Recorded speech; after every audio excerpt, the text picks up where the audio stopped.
Hey out there, rock and rollers. Welcome to the 34th edition of the Ugly American Werewolf in London Rock Podcast, recorded here in central London, just off Abbey Road. After the flood that flooded out so much of the area in St. John's Wood, where I live, been shacking up in an Airbnb with no Wi-Fi while they rip apart the old flat and put it back together. So I'm going to try to keep getting the show out to you here. And this week is part 2 of our in-depth look at Eric Clapton's box set Crossroads, which came out in 1988. It was career spanning, really from 63 in his time with the Yardbirds as an 18-year-old, all the way through present day at the time as a solo artist in his mid-40s. It's an incredible set, one that I've loved for years, one that Action Jackson and I shared together in college. And of course, my dad shared it with me too. If you heard the first episode, you'll know that I kind of conned my dad into sharing the expense of this incredible box set. $60 in 1988 is $160 today. So as a teenager, I used my magic to get my dad to help me out with that. But on this episode, we kind of pick up where we left off. We're talking about the Derek and the Dominoes years, kind of the end of Disc 2, beginning of Disc 3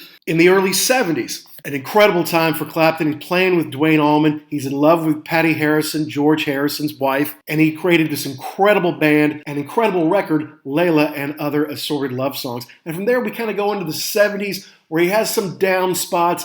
It's when the alcohol and drugs start to have a bigger effect on him, and then come and gets resurrected in the 80s. We also talk about the first time I ever saw Eric Clapton as a teenager in the third row, where I actually caught the drummer Steve Ferrone's drumstick. Of course, Steve went on to become a member of the Heartbreakers and toured with Tom Petty for years, and I got to see him a few times there. Now, as always, we want to hear from you to know which songs, which albums, which bands you want us to talk about. So you got to reach out to us at Twitter at ugly_werewolf or at ActionJack72. And make sure you download and subscribe wherever you get your podcast, Apple, Spotify, Amazon, anywhere you get them. And check out our page on FeedSpot. We're featured on one of the top 25 rock music podcasts on their top 25 list. So check out feedspot.com and look for us there. And check out all past episodes at www.uglyamericanwerewolf.libsyn.com. And it's fun for me to review that special time in my life when I was 16 and me and my buddies got to see Eric Clapton in the third row, caught the drumstick.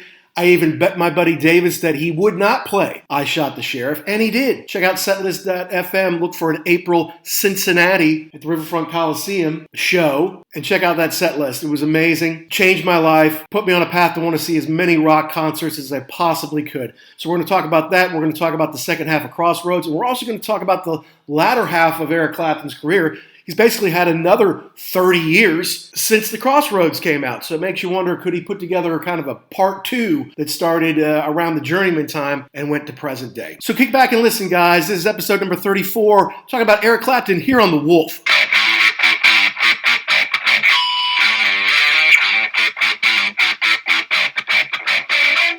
Layla, the song Layla, couldn't be more classic. With the break, with the piano, I mean, the amazing riff, the song, and it's about Patty. It's about Patty Harrison, the woman who he was totally in love with, wanting to take his best friend's wife, and he was all caught up in that, and I guess the band kind of got caught up in it too. Oh boy. You know? But yeah, I mean, I think, those guys didn't age well. I mean, it's like a couple of them are dead. One of them ended up in the loony bin, but some of these songs, to roll it over, Tell the Truth, he still plays to this day. And it was cool that they included some things from the second album that didn't happen, because Layla and Other Assorted Love Songs was a double album. And there were some jams that were incredible that didn't make it on there, but they eventually made it on like the 30th anniversary edition. And they were thinking about maybe making a second record, but of course it didn't come to fruition, especially after Duane didn't make it. But, even doing Mean Old World, with Duane, it's like, God, that's some killer stuff. And then they do Crossroads live. Crossroads with these guys versus Cream is, I'm not gonna say it's better, but it's different and it's cool. Yeah, and it's kind of a cool, I think that's the only one. I'd have to go back here and look, but I think that's the only track that they include more than once, and it is cool to hear the different takes on it. Well, After Midnight, they do 2 different versions of that. Oh, that's right, and we'll get to that at the end. That is true. And if you listen to Roll It Over, George Harrison plays guitar on there, and George is a great slide player in his own right. He's not Duane. He's different. Right. But even listening to those Wilbury stuff, George does some really cool slide work, and on Roll It Over, he's on it, which is amazing that he's on an album that's basically about somebody else wanting to take your wife. Yeah, and not somebody else wanting to take your wife in quotes. No, it's actually your wife. Your wife. Not him. And he does eventually. That's all right. He took her back. What? Okay. But the other cool thing about, just for a quick to go back to Layla, I was just thinking about this too. The end of the song with the piano, that's super iconic in Goodfellas. Super iconic. Like that. I mean, that it's not even the whole song. It's just the back half of the song, and yet you associate that with this giant movie. So it just tells you how powerful of a song that was. And the other thing is, I'm just going to say this right now because it's been a pet peeve of mine for years. Okay. He went and did that acoustic record in the early to mid 90s? It must have been 92 because that's when we were living together, yeah. Okay. And so he plays Layla on that, right? Yep. And he goes into it, but it doesn't sound anything like the album version. And there's one guy that really, you're lying. You didn't know what that was. Because then he goes into, what do you do when you get... And then the whole crowd goes, oh, and they start clapping. That first guy, you didn't know what it was. You just clapped to cut. You were cool. Be quiet. Anyway, that's my pet peeve. All right. But yeah, it really is. The stuff that he was doing at this point in time was really cool and different, yes, but not super different from the earlier stuff. But you're right, it's different. I mean, it's got a little bit more Southern rock, Texas country kind of meld to it, and he goes a little bit into country. Look, he's always delved into different areas, whether it was psychedelia or reggae or country or whatever it might be. But eventually he always kind of comes back to the blues. And that's, 17 songs on the second disc, and some of them, are a good, 6, 7, 8 minutes long, where you can really get into some of these jams and really let him shine as a lead guitarist. Yeah, yes, and then he would get into the solo stuff again, kind of in the mid 70s. Yeah, so I mean, disc 3 is end of disc 2, disc 3 is the Derek and the Dominoes stuff. It's amazing that they really, for the most part, pulled it off one album, although some stuff came from unreleased, from maybe the second album, and some of it was live. One More Chance is obviously him lamenting, please, Patty, please, just one more, come on, I won't screw it up this time, kind of thing. But then, yeah, I mean, it took him a little while to kind of get over that, because I feel like after Derek and the Dominoes came out and after Dwayne died, he did some live albums, he did some greatest hits albums.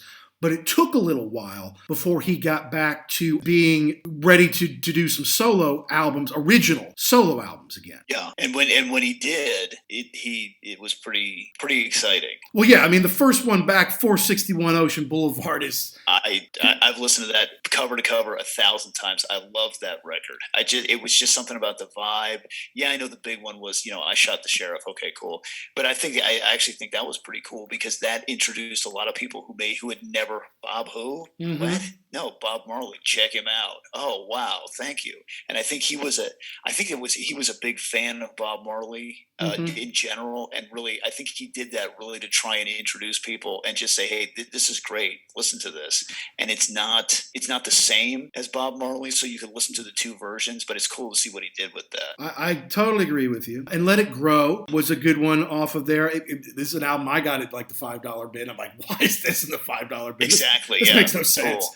So yeah, I got Willie and the Hand Jive, which is, about spending quality time by yourself. But it's a classical blues, and he put that on there. To me, though, I was going to say Motherless Children. That is real, and I understand that's a traditional. He didn't write it, but it's his take on it. But yeah, the vibe of it, the way that he sings it, the guitar work on it, it's just fantastic. And I don't know if he did all the slide or George Terry did some of it on there as well. I really don't care. It's kind of got that country honk tonk to it at the beginning. Yeah. And it's like, hold on, let me get my slide out now just in time. Yep.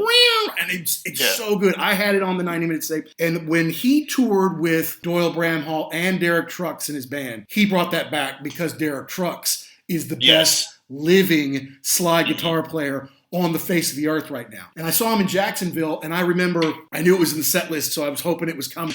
And when it did, they just play that opening bit, and I just stand up, yes, yes, yes, yes. And everyone else sitting down like, man, this isn't cocaine. And it was like, yes, yes, I'm standing up, I'm throwing my, and people are looking at me like, what's wrong with this guy? This was never on the charts. I'm like, this is the best Eric Clapton song you don't know. And just sit down and watch Derek Trucks do his thing. And I knew every note, I knew every word. I'm like, this is a great moment in my life. So Trucks knocked that out of the park? Oh, man. Yeah. He's so good, man. He's so good. And it's like, and he's not even that much of a show-off.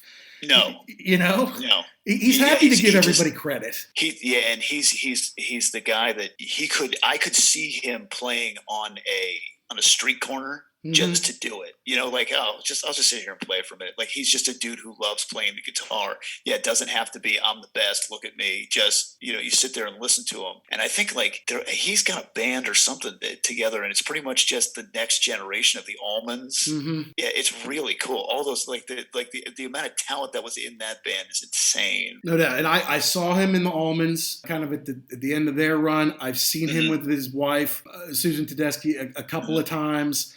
And I think they're coming to London, so I might try to see them if I can. But he shares the spotlight. He doesn't need to be the one up there. He lets other people have their time under the bright light, and he's like, I'll just stand back here behind my wife and slide a little bit. It's not a big deal, He's just cool. Yeah, yeah. Just a guy who's so good at what he does. He doesn't have to. He's showing off, but not really showing off. He's just doing his thing, and I think that he just loves to play. And in fact, my brother-in-law went to go see Molly Hatchet in Jacksonville, and Trucks is from Jacksonville, right. So he just got, like, unannounced, just got up on stage and just jammed with them because he was like, "Oh, these guys are playing. Hey, cool. Can I get up there?" Absolutely, come on up. Heck yeah. So yeah, just he sounds like a really cool dude. Yeah, no doubt. But now, to me, once you kind of get past 461 Ocean Boulevard, there's a little bit of, there's some dark matter. There's some black holes around here, and it is when his alcohol and drugs were really starting to hamper his ability to really do what's best on the guitar, because There's One in Every Crowd is not a great record, and he puts Swing Low, Sweet Chariot on there. Swing Low, Sweet Chariot? Yeah, what in the world? And, High, just High, H-I-G-H was a song. They only put so much from that. I think Better Make It Through the Day is the only one that they really put on there, if I'm not mistaken. And then he goes in and he continues to do stuff like Sky is Crying, does some of that stuff, which is obviously it's an Elmore James song. It's not just his, Jimi Hendrix did it, Stevie Ray Vaughan did it. Right. That's on there because it's a blues standard. It's not because it's a great Clapton song necessarily. Mm-hmm. And then, EC Was Here was a live album. No Reason to Cry. Well, I don't know. If you heard this thing cover to cover, that might be one decent reason. Well, so it's interesting you say that, because I would agree with you. But so they've got Hello Old Friend, which, that's an okay song. It's a good song. The Sign Language is weird. But I really love the way he and Dylan, I don't even want to call it harmonizing, because they're not really harmonizing. Right. They're singing their own part, but the voices sound really cool together. And years later, and I don't know if this has anything to do with it, I'm just maybe making connections in my head. Jacob Dylan did Sixth Avenue Heartache with Adam Dirch from the Counting Crows. And their voices they're not harmonizing either. Like, you can tell they're different, but it sounds good together. I don't know if that had anything to do with it, but I just like that. I like the way that their voices play off of each other on this song. That's and that's a fair take. And I'm probably being a little harsh on it because it's not my favorite record. And obviously they're going to take a collaboration with Bob Dylan and put it on there. Why not? That's pretty cool. Even if it wasn't a big hit, who cares? Yeah. Except, was it on the album? Yeah, it didn't make it on till disc 4, because it was later disc 3 and then disc 4. They really just kind of started to move around. For the most part, it was kind of in chronological order before that. And then once you get to the mid 70s through kind of the mid 80s, it's kind of like, yeah, let's just kind of pick and choose. Well, that was kind of all blur anyway. So. Yeah. Right. And he does a Peter Tosh song with What You Gonna Do. He did a cover of Knocking on Heaven's Door. I was surprised they didn't put the Little Wing Derek and Dominoes version on there because it's fantastic on the album. Oh, yeah. But it didn't make it onto the box set. And did some, another I Found a Love. It's a Leon Russell song, but it just seemed like a lot of the stuff he did later in the 70s, once you get past Slow Hand, because, Those Who Need to Cry isn't horrible. I didn't love it. Slow Hand has got big hits on it. It's got Cocaine, it's got Wonderful Tonight, and Lay Down Sally. Not to mention, Mean Old Frisco's on there as well. Which is something he did with the Dominoes. So, and there's been reboots of that album and stuff like that. But Backless was not a fantastic album. I think they put Promises on there. Tulsa Time was kind of a hit that he did on the Arms tour, but isn't my favorite. It's a country song. Yeah, and I think you're right. I think this was kind of he was really kind of being. I don't even know if he even wanted to make some of these records, to be honest with you. Or we see being pushed. He was really in a bad place. Like I said before, he's admitted that there were entire tours that he doesn't even remember. Like that, he sees footage and he's like, "Okay, cool, yeah, I guess I was there," but right. I just don't think he was in the best shape during these days. No, he wasn't. So that was 70, 78 when Backless came out, and then it was not until 1981 that Another Ticket comes out. And I Can't Stand It's not a bad song. They put I liked it, but I don't really like much else off the record. Money and Cigarettes, great title. But what were the big songs? None of them. As far as I'm concerned, none of them. You might have had a single, but I didn't hear it on the radio. I've Got a Rock and Roll Heart, The Shape You're In, Slow Down Linda. Huh? They released these songs? I don't remember any of these songs. Yeah, it's funny you say that because Rock and Roll Heart I've heard on the radio, and it does sound like, okay, you need a song, here you go. I got a rock and roll heart. Boom, done. I'm going to sleep now. Yeah. So I think that was not his greatest output. I agree, but then you get to disc 4, and it has Hello Old Friend, Sign Language, Further On Up the Road, Lay Down Sally, Wonderful Tonight, Cocaine, Promises, pretty solid stuff. It may have been over a long set of years, but it works on the record. I Can't Stand It's on there. Yeah, I'm glad they didn't put the big hits because this was after August and this was after Behind the Sun, and they didn't put by that point in time, by like the mid to late 80s, he was full on like kind of pop music.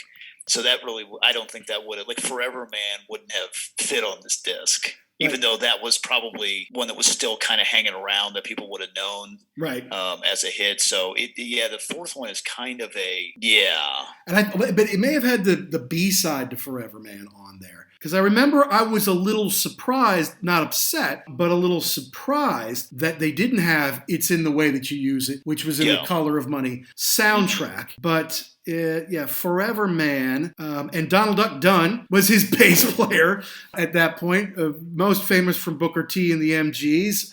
and playing with Steve the Colonel Cropper all those years. But yeah, the Blues Brothers Band. Yes. If the shit fits, wear it. That's Donald Duck Dunn. You know, what was the B-side? The B-side was Too Bad. And that's on there, yeah. And that's on there, yeah. So it's like they didn't put Forever Man on there, which Steve Winwood picked out of his catalog when they played together. Steve Winwood said, I like this one. I can sing some of this. And let's do this one. And Clive was like, yeah, sure, I guess. You know, why not? And of course, Steve did an amazing job at it, you know. But yeah, he was working with Phil Collins. Eric Clapton was at that point. And, Donald Duck Dunn, Chris Stainton on the keyboards. And Chris has been touring with him a lot over the last 15 years. But yeah, drums and produced by Phil Collins on Too Bad. Yes. I think he produced that whole record, Behind the Sun. Behind the Sun, yeah. And Behind the Sun was like, okay, look, he's cleaned up now. We can do something with him now. And the other big song off there, She's Waiting, you know, I still like that one. It's a little bit stuck in time. It's a little bit, that sounds very 80s without having like all the keyboard techno in it.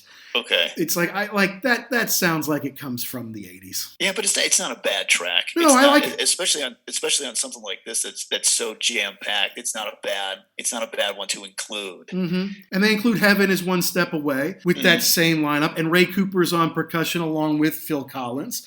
So you've got a great team, and this is Clapton kind of rounding himself back into shape. It is the way I look at it. After maybe a decade of being, now he's kind of back to being, I can take my rightful place again. Yeah, and really, start putting out records, touring again, kind of coming back from, even though he really technically never went away. Right. He did go away because he was having all kinds of problems. I think that he went to one of those, like, either you're going to go to rehab or you're going to die places. Mm-hmm. And I know he's a big advocate of sobriety and getting people. I think he's got his own thing, like in the Bahamas somewhere or something. The Crossroads Center. It's in the Caribbean, and that's what the Crossroads Festival is for every year, is to raise money for the Crossroads Center. And I was lucky enough to get one of the guitars that was signed by Eric and Jeff Beck and Carlos Santana and Bo Diddley and B.B. King and James Taylor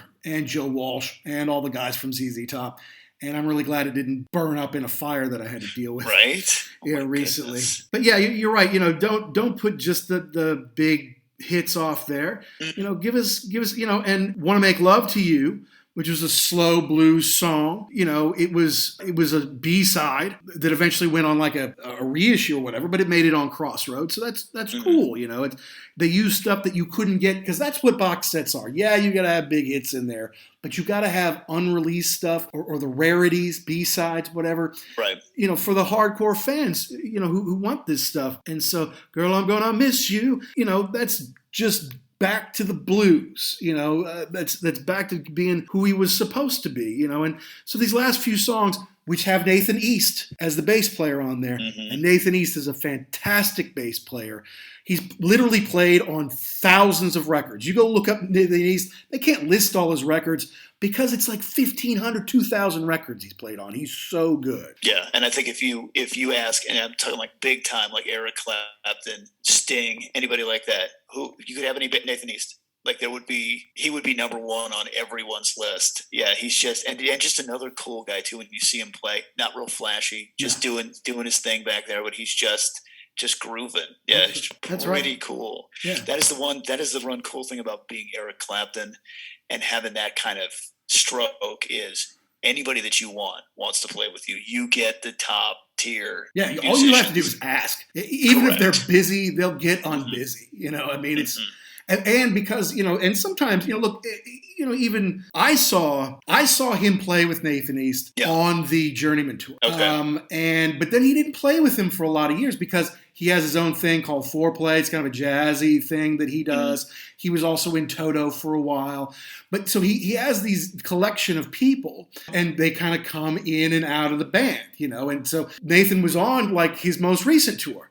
Of a few years ago, but he hadn't been with him for a long time. So people can kind of come in and come out, and it's like, are you available? Yes, I'm in. If you'll know, okay, well, we'll use Willie Weeks. I saw Willie Weeks play bass with him several times throughout the course of the 2000s and the 2010s. But then to get Nathan East back in is awesome. And I got to tell you, Jackson, well, first let's talk about After Midnight, because they wrap it up with the second two-time song on there, After Midnight, which is a J.J. Cale song. But this was more like this wasn't the funky upbeat. This was like the down blues one, made very famous in a Michelob commercial. And I think if I remember correctly, it was the Michelob commercial, but it was also like kind of the ad for this set, I think. Maybe. But it was cool because it was like it was a beer commercial, which when you're 14 or whatever, you think that's the cool. Oh man, beer is cool. Yeah. And it was dark. Like the whole thing was dark, and it was like, yeah, that really fit well. And it's different, but it's not really a remake. It's like an alternate version. Yeah. Like it doesn't replace the other one, but like, yeah, they did a really cool job with that. And just, to hear him sing really slow, it just fits so well. I agree. And Steve Winwood's Don't You Know What the Night Can Do also got to be in that Michelob campaign. And I think something of Phil Collins did, but, all Phil Collins stuff runs together at that point for me. Like, love Genesis, but Phil solo eventually kind of got to be, don't you have anything else to do? That's a cool way to kind of cap off the whole thing too, with a new song that's not really a new version of an old song that was in kind of the public eye farther out than this collection, because I mean everybody saw the commercial and you're like, oh yeah, no, there's Eric. Oh yeah, Eric Clapton. I remember him. He's cool. So it's yeah, I thought that was awesome. I just thought it was a great version. You're right. Yeah, it's cool. It's killer, And the huge success of this box set, I mean, 3 million copies in the U.S. alone. Holy mackerel. Kind of led to a resurgence, and in 88, a lot of things that were 20 years ago were now really cool again. Like in that 87, 88, Woodstock came back in a big way, whereas in the early 80s, Woodstock and hippie stuff, like, we don't want to know from that. But, Sgt. Pepper became 20 years old, so it was 20 years ago today that Sgt. Pepper came out. And, people got nostalgic about Woodstock, The Who and the Stones, and Pink Floyd did big tours, 87, 88, 89, and 90. And so everything old was new again. And this box set was huge. And now Clapton's kind of, all right, got some momentum now. Now I'm kind of back on top. And he put out the album Journeyman, which had a few pretty big hits for him in that time frame, and it got him on MTV. It got him more exposure, and he got to do more. He got to team up with some more people and do some more kind of one-off stuff. But Pretending, Bad Love, No Alibis were all big. And then you throw in Before You Accuse Me, and he did Hound Dog on there. He did Running on Faith, which is something he kind of still does, especially acoustically. It led right into a huge comeback for him in Journeyman. Yeah, that record was, I remember when that came out, and you're right, it built off of the Crossroads deal, but that even if he hadn't had this box set, that was a huge record. I mean, he had 4 or 5 singles off of that. I remember it being on the radio all the time, and everybody, like you said, was really excited. Eric Clapton is back. I think the ones before the studio records were August and Behind the Sun, and those were kind of like, man, they're poppy, but this was Eric Clapton being Eric Clapton again. That's right. And doing it in a way where he could get on the radio and really take his place again as one of the Mount Rushmore of guitar gods. That's right, and he got so many people to play with him. He got, Robert Cray, played on 4 songs and did solos on a few. George Harrison came back to do one song with him. Nathan played on most of the songs. Daryl Jones of Rolling Stones fame played on there. Pino Palladino played on there. Jim Keltner, who's a great drummer. Phil Collins. Steve Ferrone, who would eventually be a big-time drummer for decades for Tom Petty in the Heartbreakers. Fathead, who played with Ray Charles. David Fathead Newman played on there. David Sanborn. Shaka Khan sang a little bit on there. Daryl Hall, you can hear him on there. It's like they just get everybody in there to play with him, right?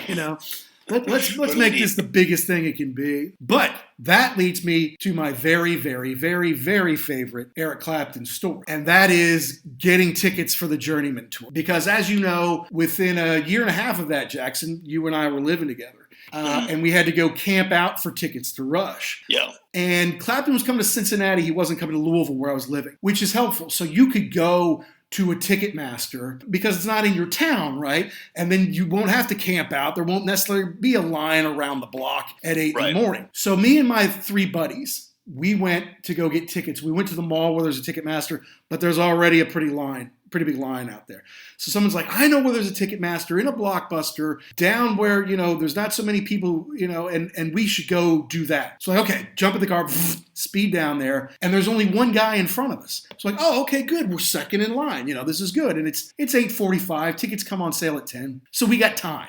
So we're just sitting there singing, and we're singing our favorite songs. We're talking about, would it be cool if we played this, And the guy in front of us was a lot older because we were teenagers. We're like 15, 16 years old. But he's a grown-up, probably in his 30s or 40s. And he's like, wow, you guys are actually really big fans. You guys aren't just pop fans. You guys really know Eric Clapton. It's like, yeah, man, Eric's God. We can't wait to see it. He goes, well, I worked for a scalper. And in Indiana, at least at the time, scalping was perfectly legal. So someone could go buy, all right, you're allowed to buy 8 tickets, go buy 8 tickets. And then go get in the back of the line and go buy 8 more kind of thing. And then he would give them to his boss. And then maybe he would get a decent ticket out of it, kind of thing. So the guy's like, okay, I'll tell you what, kids. Because you seem like such big fans, and this would mean a lot to you, I'm going to buy my 8 tickets as soon as they come on sale. You just buy 4 tickets anywhere, and I'll swap you my 4 suite seats for 4 whatever seats you get. I'm like, okay, sweet, man. That's really cool of you. Thanks. Yeah. He gets third row center tickets, okay? Like I was closer to Eric Clapton than I am to my wife and child right now. And Nathan East is right there, you know. We're making eye contact with him through the whole time. They play Cocaine, and every time they get to the chorus, he puts up his finger, goes, Cocaine. Like, man, this is amazing. The set list was unbelievable. They play I Shot the Sheriff. If you have setlist.fm, go look up Eric Clapton Journeyman Tour Cincinnati. It was all the biggest hits off Journeyman and then all the greatest hits you could ever want. The Cream stuff, the Derek and the Dominoes stuff. It was unbelievable. Every single song was something I knew, which was kind of amazing because, you know, you played like 25 songs. For a 16-year-old kid to know every one of them was kind of unbelievable. Changed my life. And then at the end of the show, Steve Ferrone, or is it Ferroni? It's spelled Ferron, I believe he's English, throws out his stick, and I catch it. I catch his stick. I still have it to this day. I had my father-in-law frame it along with the Journeyman slip disc that came in the CD and the ticket. I had him frame that for me and shadow box it. And still just one of the most special concert experiences of my life. And it really planted the seed like, I got to go see more live shows. And now hundreds of live shows later, here we are. And I really wonder too, like if you had seen that same set from one of the earlier tours that he had done in the 80s, it probably wouldn't have been anything like that. I think you're right. This was his, like, I'm going back to what I do the best. I'm going to go and play all the stuff that people want to hear. And yeah, that's awesome that you got your way into the third row. I can't imagine people listening to this thing. I mean, that thing must have cost thousands of dollars for the actual scalp ticket. And I wish I had it in front of me, but I swear, dude, before they stick on like the Ticketmaster charges and all that, it was like $29.95 or something like that. I swear to God, it was unbelievable. Yeah, and then it was a long time before I ever saw him again because that's pretty good. Hard to top, yeah. Yeah, you know, and I say long time, it was a little more than 10 years. And I don't know, I know I saw him in Nashville a couple of times, and once when Vince Gill came out to see him, I know I saw him with Steve Winwood once in Columbus. I saw him a couple times in Columbus. I saw him once in Nashville. I've seen him 6 or 7 times. But, you know, I'll tell you, I maybe saw him 8 or 10 years ago, and I'm like, you know what, I think I'm going to stop. Because he was just kind of doing the more bluesy stuff. He wasn't necessarily doing the big Cream hits or the some of the 80s hits. He wasn't doing stuff, you know, and he I don't know, and obviously he didn't play quite as long as he used to. And I'm like, you know what? I'm just going to stop chasing Eric Clapton. If he comes to my town, that's one thing. But I'm not going to drive 3 hours to Nashville. I'm not going to drive 3.5 hours to Columbus to see him. And he'll always play Columbus because he married a girl, 4 or 5 years younger than we are, who's from Columbus. And they live a lot in Columbus. And so he always does shows in Columbus. So we can always go there. But I'm like, you know what? Now that I've checked that box multiple times, multiple lineups, multiple shows, seen all the songs that I've ever wanted to play, I'm not going out of my way because it is expensive. And I'm getting a little too old to travel. And you get it's the law of diminishing returns. You know, it's never going to top that first one for the Journeyman deal. And so, yeah, you're like, oh, well, he didn't play this one or he didn't play that one or he didn't play as long. So, yeah, it's tough when you have that expectation that it doesn't live up to it. Yeah, you know, but I mean, thanks to Crossroads, then that let him do a big tour, get back on top and everything. Then, of course, after the tragic loss of his son Connor, he made Tears in Heaven, which at first the only way you could get it was on the Rush soundtrack. You know, the Jason Patric, Jason Leigh movie. Yeah. But not too long after, the big trend was to get everybody on MTV Unplugged, make them pull out their nylon and do those songs. And then that version, I don't know, won him half a dozen Grammys. That record sold 25 million copies or something sick like that. And then he was back on top for good. And anything he wanted to do after that. You want to do a blues album? Fine. You want to just do something B.B. King? Fine. You want to do a tribute to J.J. Gale? Fine. You want to do 24 nights at Royal Albert Hall? Fine. I mean, whatever he wanted to do after that, whoever he wanted to play with, he's golden. His life was, not that it was bad before, not that he didn't have any money, but after that happened, he was rich forever. I mean, he's worth like $300 million now, you know. Yeah, that's not too tough to take. And it's crazy how he almost had a second whole career after this. After he put this out, I mean, like you said, oh well, this is kind of the end. Maybe we'll just kind of wrap it up with this. Mm-hmm. No, that's just the start of, I guess, phase 2 or maybe phase 3, depending on how you want to look at it, of his career. And you're right. I mean, he can do whatever he wants now. He could not have an album out for 5-10 years, comes right back, and he's right back on top again. Yeah, and he's obviously up in age now. He and my dad are about the same age, so he's 76 years old. He's not going to be doing enormous tours anymore.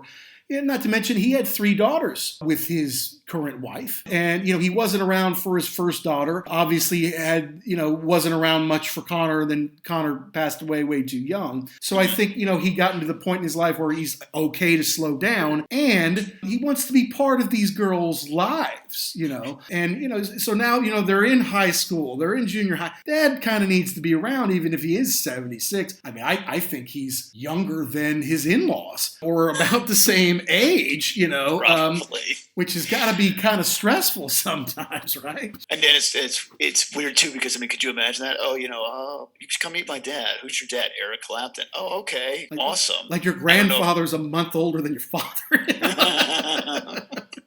But, he has certainly changed the world, made an impression on music, on blues, on pop music, on guitar, and his work with the Crossroads Festival is cool, just because it's basically an excuse. Let me get all my buddies out, everyone who can jam, and I'll watch them jam. But he's like, you know what? It's also pretty stressful because I have all this talent on in front of me. And, Jeff Beck doesn't play 2 hours. Jeff Beck plays 45 minutes or 50 minutes. So he puts his best songs out there.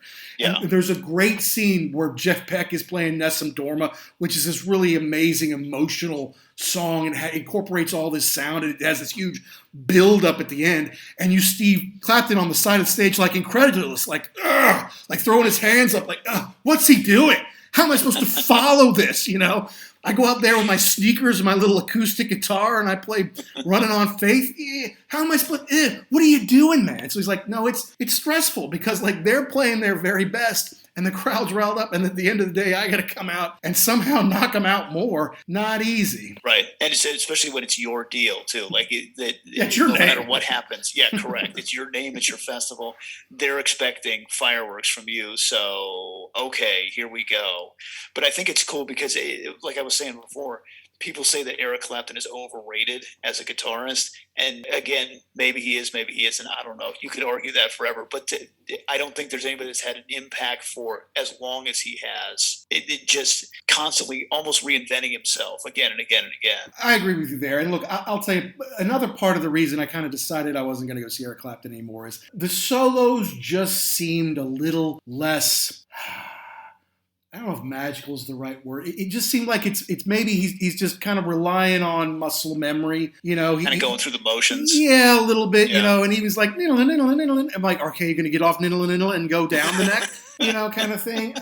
He's not really stretching himself. It's kind of, I've done this before. Let's see what comes up. Yeah, that was good, kind of thing. It wasn't knocking my socks off as much as it had earlier in his career. Still great, still killer blues stuff, but it's kind of like, I've more than checked this box. I don't need to see him. And you see B.B. King in 1973, that's awesome. I saw B.B. King at the end of his life where he had to sit down, and he did a lot of talking between the songs. And great honor to be in his presence, be able to say, I saw B.B. King before he died. But it's not like I'm sitting there saying, I'm seeing the greatest B.B. King show ever, right? Right. Even though the band's super tight, even though they've rehearsed this really well, and he can still hit all the notes, it's still not quite the same. And I mean, look, I know what my kind of shape my dad is in at 76. Eric Clapton's in way better shape than him, no doubt about it. And if someone gave me tickets to see him like he's playing at Royal Albert Hall, I'll absolutely go. Well, that's the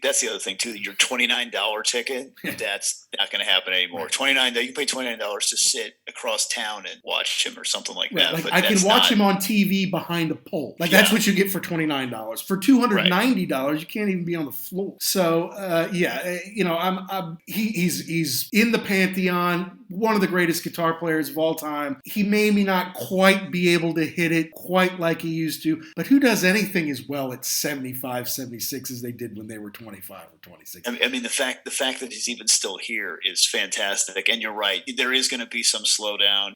The fact that he's still doing it is pretty cool. Yeah. So God bless him. Keep going, Eric. You want to put out new music? Please do. You want to tour? Please do. Maybe I'll be there, maybe I won't. But I will applaud that you did it. I will support that you did it. And I'd rather have him making new music than a lot of other people out there, And he always went back to the blues. He always came back and did those blues albums. And so I respect him for that because he dabbled in other things. He dabbled with other people, but he always comes back to the one thing that was important to him, and that's the blues. Right. The 10-year-old him or whatever sitting in a bedroom playing some guitar that he found, or somebody gave him or whatever. Yeah, that's that. You talk about imprinting on your psyche. That's what happened, and that's all he ever wanted to do was play these blues records. It spoke to him that's kind of the interesting thing too. All these guys from England gravitated toward this American style of music. It's pretty cool. It is cool, and Americans didn't because black people make that music. We needed to stick to what white people make. I don't need to be in that kind of, they called it race music. I mean, like back in the day, like it's blues, man. It's about talking about how life is hard, and it is for everybody. It's particularly hard for black people in America, so that's a different show. And and white people wouldn't listen to it, but the Beatles or the Stones dress it up a little bit, and we have our nice little suits on, and these cute white faces, like, oh, hey, I like that stuff. That is a great song. Yeah. Where's that been my whole life? Uh-huh. Yeah, it's been right under your nose, you racist bastard. Please check out this word from our sponsors. Oh, wait, we don't have any sponsors. It's his whole career from 1963 to basically 1992.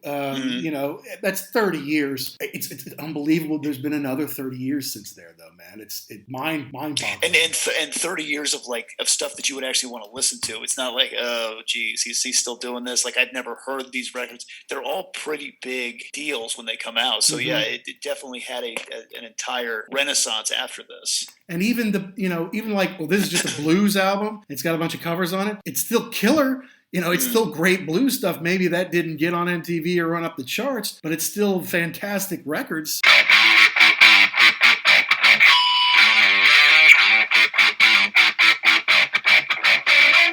So that concludes part 2 of our 2-part episode on Eric Clapton's box set Crossroads, the career-encompassing collection that came out in 1988. Was a little expensive at the time, but absolutely worth every dime. Introduced a young Wolf to Eric Clapton throughout the years. The Yardbirds, Cream, Derek and the Dominoes, John Mayall's Blues Breakers, Blind Faith, all his solo stuff, his collaborations, his stuff in the 80s, all amazing, and holds a special place in my heart because of when I was turned on to it and who I listened to it with, namely my old man, my buddies from high school, and of course, Action Jackson. So we hope you enjoyed it, and he's scheduled to play in May at Royal Albert Hall 2022, about the same time that I'm supposed to see Jeff Beck and Yes and Peter Frampton. So we'll see if all that in fact goes down, and we'll see if now that we're officially, I guess, out of lockdown and you're allowed to gather in large groups, will any concerts take place in August or September or October before they say, oh, you know what, that was a bad idea. We're going to have to lock back down, or we're going to have to quit the group gatherings, or whatever the case may be. We'll see. I don't know what the future holds. But I'd like to hear from you about what you want us to play in the future. What do you want us to review in the future? What do you want us to unlock? What do you want us to go in depth on? Which albums and artists are important to you? Tell us. You can tweet us at ugly_werewolf or at ActionJack72. And make sure you check out all past episodes at www.uglyamericanwerewolf.libsyn.com. Make sure you subscribe or download on Apple, Spotify, Amazon, or anywhere you get your podcast. And check us out. We're in the top 25 on FeedSpot of their list of top 25 rock music podcasts. Next week, we're going to take a little bit of a turn. We're going to review an old band, but a new release. And that's Kiss on A&E's Biography. They had 2-night special in late June, 4-hour event on the history of Kiss for over 50 years. Jackson and I obviously watched them both. We know a lot about Kiss. We've been fans over the years. We've watched their videos. We've watched their stuff on their history. We've read their books. We've seen them live. And there were some revelations here that we'll talk about next week. So until next time, rock and rollers all around the world, be cool and stay safe.